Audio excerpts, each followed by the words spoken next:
Please welcome star of Familiar Touch, Kathleen Chalfant. And writer, director, and SBIFF FF 10-10-10 program alum, Sarah Friedland.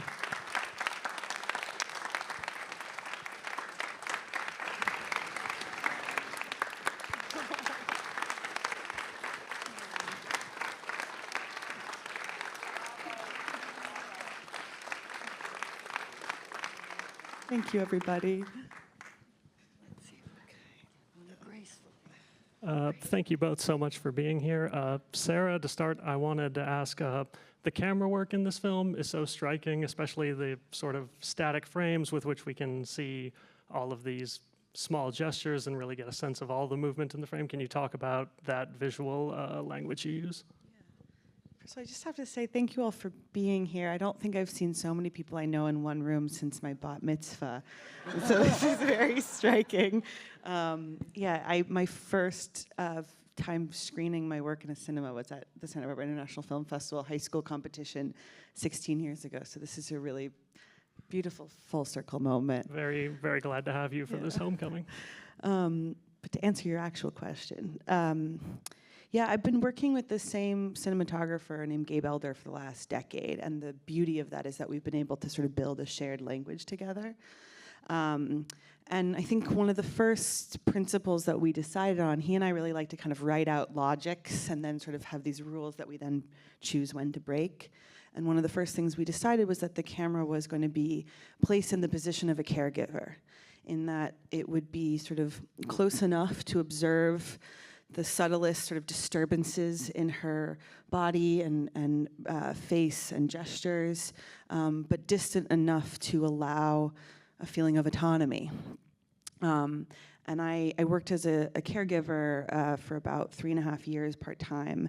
And one of the first things you learn when you do memory care is that postural differences can be quite intense for someone with memory loss. And so you learn to sort of meet someone at eye level and to crouch down. And so that was a big part of it too, that we, for the most part, are at Ruth's eye level. And when we're not, it's a very specific choice not to be. And then I think the other major, we wrote out all of these different roles, so I'll just name two. The other one that we were working with a lot was thinking about how to create a sensory perspective. That the film is from Ruth's perspective, but we didn't want it to be from her cognitive perspective or her ocular perspective, but how do you create a visual language where the perspective is embodied? And so that meant creating sort of a lot of static frames so that those small movements in her performance could really feel like they had the scale of dancing. And so that tactility would feel really kind of immediate to a viewer. And Kathleen, can you talk about sort of that approach to bringing life to the character? Because even when dialogue is limited, there's so much emphasis on the movement and the physicality. Can you talk about exploring the character that way? The interesting thing about playing a person with dementia is that it's a chance to do the thing they tell you in acting school all the time, which is to live in the moment. And it takes a long time to figure out what that means, but people with dementia always live in the moment. They're detached from the past and not facing the future. So that each scene in the movie was like a whole life. And everything that happened in that life was my task. So that if I had things to say, I had those things to say. If I had to investigate my new room, for instance, that I was given the task and kind of turned loose to do what there was to do.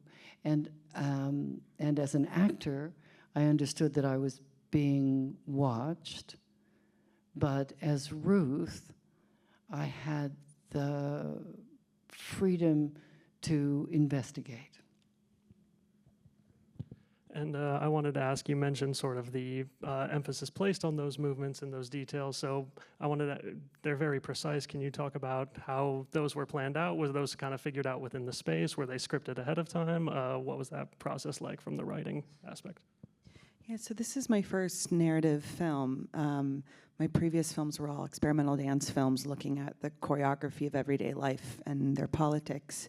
And as a writer, I think about screenwriting as a type of movement notation. And so I start from describing a character's movements. And so the earliest draft of the script was imagining Ruth moving around her home of many years for the last time, and her new home of we don't know how many years for the first time, and kind of imagining her habits and her ambulation around the room, etc. So those were the starting points, and then once I realized she was going to be a cook, that kind of added this other layer of gesture, and then all of the sort of moments of contact between Ruth and her own body, and Ruth and other bodies, and Ruth and textures, all of those were very precisely scripted. But then the great joy of working with Kathleen was that once she entered the set, Ruth was hers. And so we wouldn't, with very few exceptions, like the hand sort of rotating in the sun, when we're in an extreme close-up, in those moments we would get very particular about the rotation of her fingers and the exact gesticulation because the frame was so tight. But otherwise, it's a joy to pass over Ruth, and the movement is then hers. And you mentioned the frame of the hand turning over. That's one of these moments where we see it and it's framed a certain way, and then we kind of see these same visual cues later on when the hand moves in a similar way. Can you talk about those echoes? Yeah, so my cinematographer and I actually used the word echoes. We felt like we wanted the film, there's all of these different motifs that maybe people feel, but we wanted there to be this sort of other level of it registering in a physical way that might feel sort of subconscious for a viewer. And so we have all these kind of twinned gestures in the film where something recurs that's sort of similar to the past, something that's already happened, like, for example, the hand in the car and the hand in the exam room. And so we would use the same lens and very similar framing so that a viewer might almost feel a sense of recurring or looping time as Ruth does, but not be able to exactly articulate why. So we had this shot list that would kind of, twin different shots together, and then would return to the same lenses and the same optical filtration, which is, well, we don't have to get that technical, but yeah. Kathleen, there's such a sensory element to the film, especially with the way the sound is constructed and sort of the journey she goes on as she moves into this new facility. Can you talk about kind of expressing those sort of sensory changes and how she's hearing all these new sounds around her and what that looks like when you're portraying her? Well, the interesting thing about the soundscape is that, of course, I, as the actor, didn't hear that. The soundscape is a sort of extra layer of artistry added afterward. What was always true in a sensory way, the costume choices were always chosen for the texture of the fabrics, the joy of feeling them, the discovery of the rooms was always sensory, and then, of course, the kind of, I don't know how to say it, sensory explosion of the swimming pool was the kind of apotheosis of sensory experience, platonic in its way. I was in the pool for 4 hours. I would happily have been in the pool for 18 and a half days, which is how long it took us to shoot the movie. We gave, if I could just add, we gave Kathy the option to get out of the pool in between takes. And who would do that? Because it was heated like a jacuzzi, and not only did she not get out of the pool in between takes, she remained floating in between takes, and in her floating reverie, pitched to me a version of the film where all of the rest of the scenes of the film all took place in the swimming pool, and I had to veto it, unfortunately. It was an homage to Esther Williams.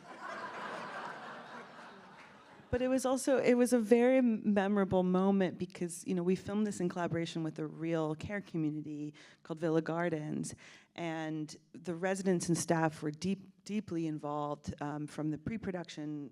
We had a workshop for everyone there to learn filmmaking, and the pool was the only scene, other than the sort of private scenes in her room, that the residents and staff couldn't come to set because it was hazardous to have a crowd in a pool with cables and lights and things. And I looked up in the middle of filming, and there were about 50 residents and staff smushed up against the windows watching Kathy in this water ballet. And for us making this film, Video Village, which is where the monitors are that a crew watches the shot, was truly always a village. And I wanted to follow up about the pool scene, because that's sort of this one moment where we really kind of get this sense of the different ages she's been kind of merging in the moment, because we hear the sounds change as she's moving through the water. Can you talk about sort of representing that in that scene? Yeah, so I mean, one of the things that I noticed when I was a caregiver was that at the time I was in my early and mid-20s, and my clients were all in their 80s and 90s. And one of the things that surprised me in that work was that my clients identified with me. There were moments where we would see each other as peers, and I started identifying with them and stopped seeing them as old people, but just me in a few years if I'm lucky. And it made me sort of realize how much more fluid our age identity is, whether you have dementia or not, that you can sort of access your child self, your teenage self, you can experience all the selves you've been. And at the time I read a book by a wonderful feminist scholar named Lynn Siegel, who wrote this book called Out of Time, The Pleasures and Perils of Aging. Oh, I see one person nodding. It's a great book. And she writes about this idea of temporal vertigo, that we sort of, in experiencing all the selves we've been, it sort of renders us all ages and no age. And so that was sort of one of the principal concepts that we kept returning to in building Ruth, that she wasn't going to be Ruth, the old lady. She was going to be all of the Ruths that Ruth had ever been, and the accumulation of them. Because I mean, what I noticed with my clients was that that's how they saw themselves. The idea of being an older person wasn't this fixed experience of self. And so the pool was a moment. At the same time, I knew we weren't going to do flashbacks, because I think oftentimes in films about older adults, we flash back as if to say, oh, they mattered because they were young, and here they are young. So it was clear that we were never going to see young Ruth, and so then the question was, how do we allow young Ruth to emerge otherwise? So part of that's through her cooking, and then part of it was, to have this sort of surreal experience of that other self kind of washing back over her. And Kathleen, that sort of temporal vertigo, was that consciously planned out as you're going through these scenes, or is it sort of just, like you said, living in the moment and then sort of that kind of emerging from the point of view of the audience? It was almost always living in the moment. I was given the scene, and as I said, each scene was an entire lifetime from the point of view of Ruth. Because if you're not attached to the past and not moving toward the future, you are actually living in the moment. So that I knew the task that needed to be accomplished in the scene, but I was given the freedom to bring which part of Ruth's life, which age of Ruth's life was accomplishing the task at that moment. And it was a wonderful kind of freedom. And I wanted to ask you about another particular scene when she's, works her way into the kitchen and is cooking. So it, plays into memory, but there's also this theme of agency. Can you talk about all of those things in that scene? Well, the thing that makes everybody wild, I think everybody in the audience, is, Jesus God, there's an old lady with a knife. What's going to happen now? But another thing about dementia is that the last thing to go is the thing that is your soul, in a way. I learned to do this part from my best friend, Sybil Pearson, who is a playwright and is going through dementia. And Sybil now doesn't really recognize anyone except her husband. But when she walks by the posters up in her living room, she says, "Oh, I wrote that." And when she and Tony watch television, she says, "Oh, I wrote that." Even the Golf Channel. But what it means is that Sybil's a writer in her soul, and Ruth was a cook in her soul, and one of the last things to go for a cook is her knife skills. And Sarah, was that kind of a theme you were consciously sort of trying to imbue in the film, sort of that persistence of life? You know, you mentioned kind of the relatability you experienced in your work. Was that always at the forefront? Yeah, I mean, I think it's another version of Ruth that shows up, that Ruth wakes up and thinks she's late for a shift. And I think one of the cruelties of ageism in our society is that as soon as people are older, and particularly as soon as they need to receive care to live their lives, we see them as no longer capacious and no longer talented and no longer able to contribute to our society. And it's so untrue. And so I think it's really sort of a feature of most films about aging and memory loss that we see someone being hollowed out as if they no longer have anything to give.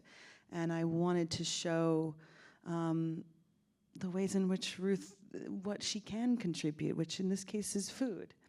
And I think most caregiving relationships have a reciprocity to them. So it was a conversation I had with Carolyn Michelle, who plays Vanessa, early on, about what can Ruth give to Vanessa. But also I'm fascinated by muscle memory. I have a choreographic background as well, and so I think I agree with Kathy that her muscle memory is strong and persistent. But yeah, I wanted to see, I was sort of I imagined that she probably was a line cook in a deli in Brooklyn somewhere, and on this day she was late. And then there's kind of this poignant thing with her bringing up the borscht recipe throughout the film. Yeah, we were extraordinarily fortunate in that the great Molly Katzin, who wrote the Moosewood Cookbook, was on, well, first of all, she lent us her archive to be Ruth's archive. Those notebooks, a few of them are made by our production designer, but the rest are her original notebooks from writing the Moosewood Cookbook in the 70s. And then she designed the meals that you see in the film and trained Kathy in her knife skills. So the borscht recipe is Molly's borscht recipe from the Moosewood Cookbook. But I wanted, for a while I kind of was trying to decide, I knew Ruth was going to be creative and some sort of artist. At one point I thought she might be a writer. And I landed on cook and cookbook author because I think it's a form of creation that appeals to all the senses. And so I was curious, who is Ruth from her taste memories? Who is Ruth from her touch memories, from her olfactory, et cetera? So to kind of create this character through all of her senses, and then to come up with cooking felt like the profession that could kind of evoke that full sensorium. And Kathleen, I wanted to ask about, there's this delicate balance in your portrayal that's really compelling because you're acting in a narrative film, but you're very precise in not over-sensationalizing it. It never feels fake. It's very real and raw. Can you talk about finding that balance? I'm happy that you say that I found it. I think I don't have any sensible way to answer that question because in some way that's the job. And if it succeeds, that's a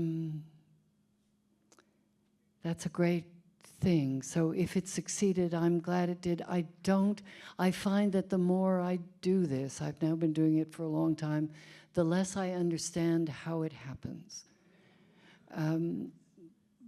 The job itself consists of preparing all the things that you can have control over, the lines and where you're supposed to stand and when you're supposed to show up. And then you have to do the thing that they tell you in acting class, which is be in the moment and hope for the best and open your mouth and open your mouth, or open your eyes, or just stand there and hope whatever it is you're trying to do comes out. And there's a very fine line, I think, always between subtlety and doing nothing at all. And you have to hope that you've landed on the right side of that line. I think you landed always. I think you really landed.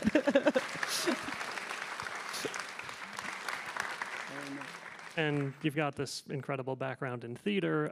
Was a film like this that's so heavily involved with the movement of the character? Was that kind of analogous to some of the work you've done on stage relative to other films? Well, I think, I suppose yes, in a way. The other thing about the thing about the movies is that it's more like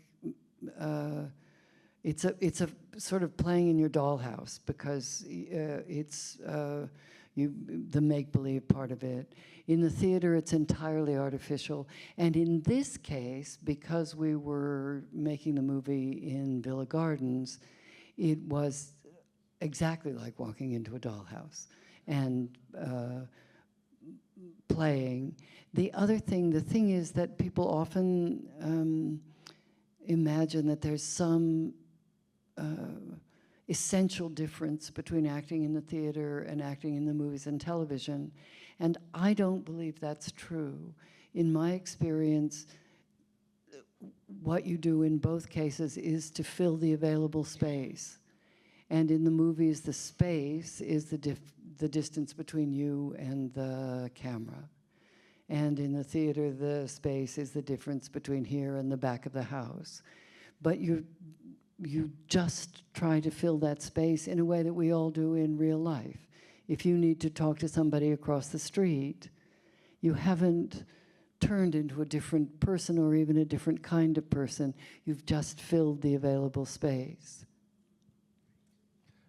And speaking of that space created, Sarah, I wanted to loop back to the sound design of the film. It's this very immersive soundscape, from the voices to the HVAC sounds. Can you talk about all the work that went into that? Yeah, I mean, one of the earliest choices in the writing was that I knew we weren't going to have any score, because I didn't want there to be sort of feeling imposed upon Ruth. And I wanted viewers to hear the world as Ruth does, and to feel her loss of home through this shift in soundscape. And also to mix it in a very particular way. I think something that a lot of people don't know about memory loss is that it can affect your hearing as well. And just aging in general, people often experience a shift in sort of how sound is spatial, that distant sounds can be closer, and that sort of difference between far and near collapses a little bit for many people. So normally, the way you mix a film is that all of the ambient sound is turned way down so that you hear the character's dialogue. And we did the opposite, that we sort of brought the man speaking all the way over there to be very, very close. And one of the ways that ageism manifests in our film industry is that walla, which is the sort of canned background noise that's added to group scenes, it's all younger voices. So we actually did recording sessions with groups of older adults where we'd ask them to come and gossip to us, and that's all the background sound. But a big part of it was, we worked with an amazing sound designer named Eli Cohen, and we were thinking about how do we sort of signify this transition and this loss of home through the sounds. And we did a survey of all the residents that we had worked with about what sounds to them signified this new home to them. And many of them noted that it was the sounds of being in a communal setting. A lot of them noted, as you mentioned, sort of the HVAC, the buzzing of the lights, the sound of labor, so walkie-talkies, shift changes, footsteps outside the door. So we were thinking about the score as being sort of this orchestration of all of these ambient sounds rather than music. I mean, to me, the most poignant was some of the residents noted sort of fearing the sound of an ambulance and praying that it wasn't coming for a friend of theirs. So, yeah, the hope was that we would hear the transition as Ruth does. And speaking of the transition, the production design of Ruth's home and how much that tells us about her without exposition is really, it's really striking in the beginning of the film. Can you talk about designing that? Yeah, so the same time I met our cinematographer, Gabe, I met our production designer, Stephanie Osen-Cohen. We all met as PAs and then had started making short films together, and this was all of our first feature.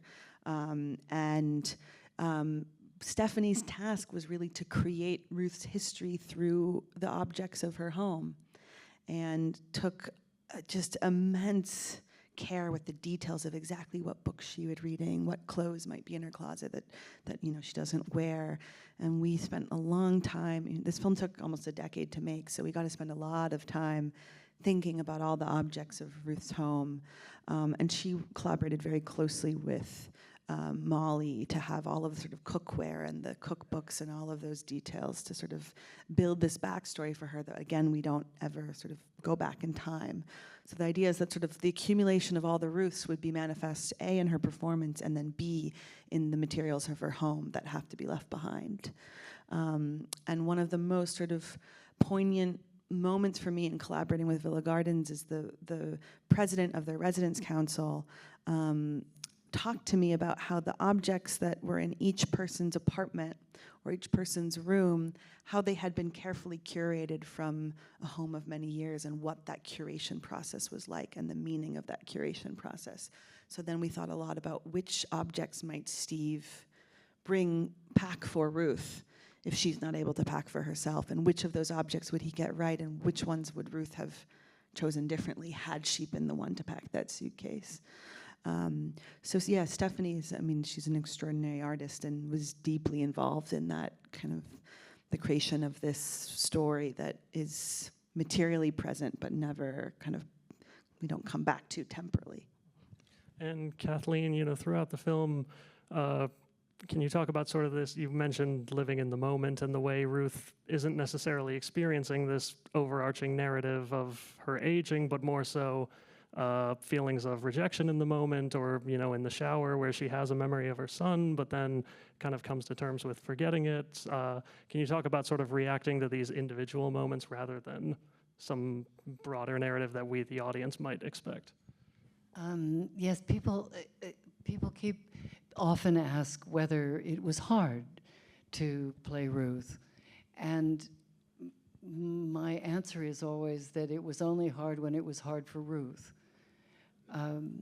So that when Ruth was a rejected lover, that was difficult. When she understood that she might not remember her son the next day, that was hard. But by the same token, the parts that weren't hard were equally important and equally deeply felt. And someone at a screening a few days ago said a remarkable thing. They said that their mother was in a community like Villa Gardens, and watching the movie made that woman who was talking to me understand that her mother had a whole life going on when she wasn't watching. And I think that the narrative of tragedy that goes with dementia is the tragedy of the watcher, and not necessarily the tragedy of the person who is living, because we do live moment to moment, and we also live until we don't. And so we're running low on time, so I want to ask you both, this film premiered at Venice and it won a number of awards, and you've had this incredible theatrical rollout. So how have people been reacting to the film thus far? Has there been sort of a unique response for either of you?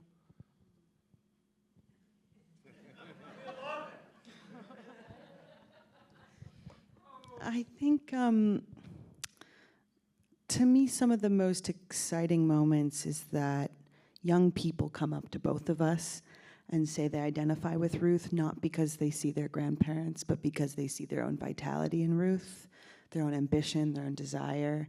And to me, that's really exciting to see people kind of start to crack at their own ageism. And if I may, if this is the last question, can I say something off, Yeah, go ahead. off question? I want to there's so many people in this room that I could thank who helped raise me, but there's 3 in particular I'd like to thank. One is my Dos Pueblos photography teacher, Jacqueline Kellerman, who was the first, she knew I was a filmmaker before I did and taught me so much about visual storytelling, and who I'm so grateful to. And the other 2 are my parents. I think most people in this room who know me are actually their friends. And since we're in a room full of their friends, I just would like to say that the 2 of them made me believe that I could be a filmmaker. And it was the greatest gift to be raised in that way, and I just want to thank them both.